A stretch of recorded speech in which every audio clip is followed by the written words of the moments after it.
عقیدہ مت چھوڑو، کسی کے عقیدے کو مت چھوڑو.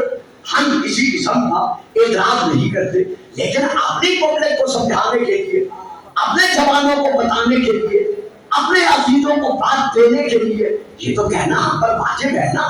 ہم اپنا عقیدہ کو نہیں چھوڑ سکتے.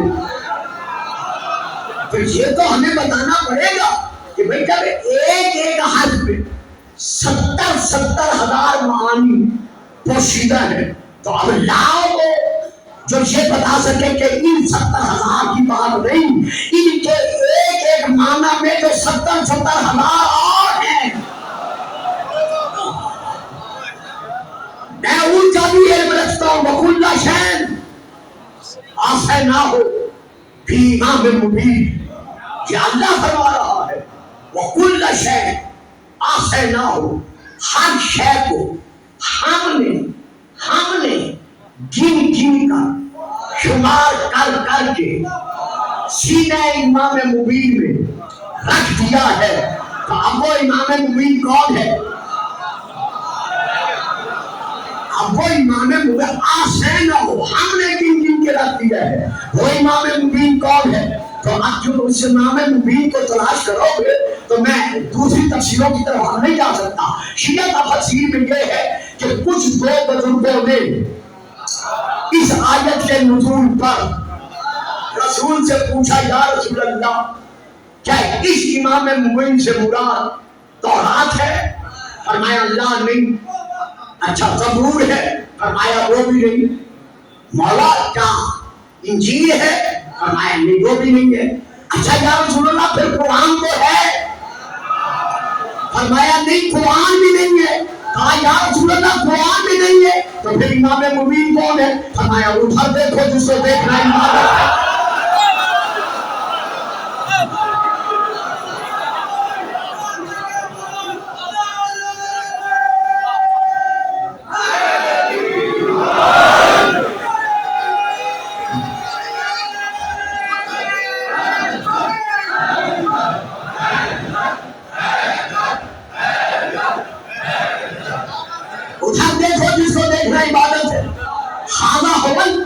امام المبین، یہ علی ابن ابی طالب امام المبین ہے.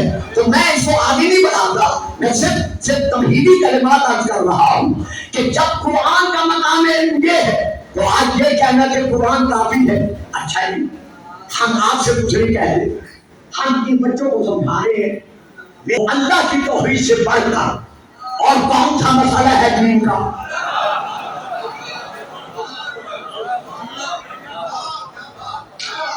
سن 9 ہجری 22 ذی الحجہ جب نصارہ کا وفد آیا، کچھ تاریخوں کے مطابق 21 بھی ملتی ہے لیکن زیادہ تر 22 ہے کہ 22 ذی الحجہ سن 9 ہجری جب نصارہ کا وفد آیا اور توحید پر انہوں نے رسول کی بارگاہ میں اپنے عقیدے کو ظاہر کیا، تو رسول نے اللہ کی توحید منوانے کے لیے 22 ذی الحجہ کو بھی 9 ہجری 22 ذی الحجہ کو بھی اور 23 ذی الحجہ کو بھی قرآن پیش کیا، قرآن پڑھا.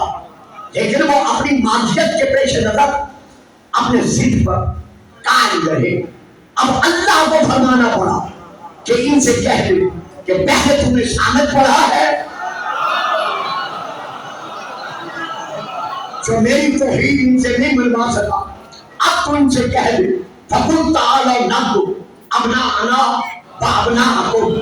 ہم اپنے بیٹے لاتے ہیں، تم اپنے بیٹے لاؤ. یہاں میں ایک اور بات دے رہا ہوں، یہاں تمہیں بیٹا ذرا جلدی کیجیے، یہاں میں ایک اور بات دے رہا ہوں.